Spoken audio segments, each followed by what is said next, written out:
深宵的來電講他的諾言，你話近來跟他有再疏遠，拿我去跟他比，這種客套戲言，吞出眼淚都要當作訓練。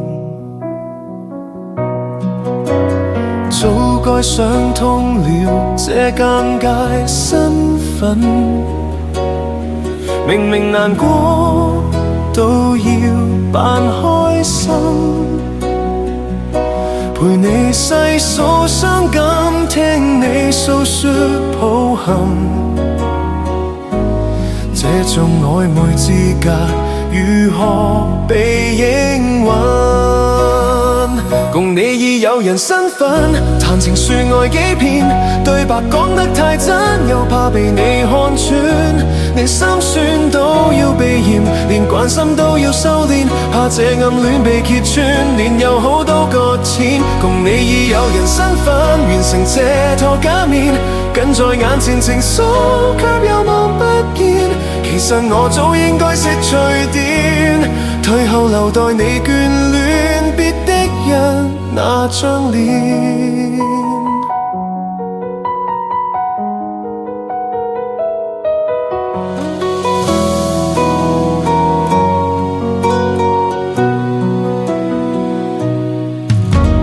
早該想通了這尷尬身份，明明難過都要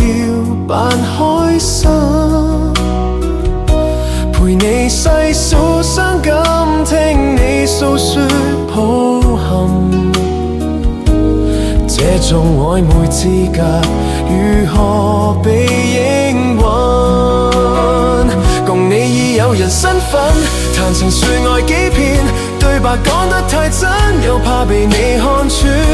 連心酸都要避嫌，連關心都要收斂，怕這暗戀被揭穿，連友好都擱淺。共你已有人身份，完成這套假面，近在眼前情愫卻又望不見，其實我早應該識趣點，退後留待你眷戀別的人那張臉。共你已有人身份，談情說愛幾遍，對白講得太真，又怕被你看穿，連心酸都要避嫌，連關心都要收斂，怕這暗戀被揭穿，連友好都擱淺。共你已有人身份，完成這套假面，近在眼前情愫卻又望不見，其實我早應該識趣點，退後留待你眷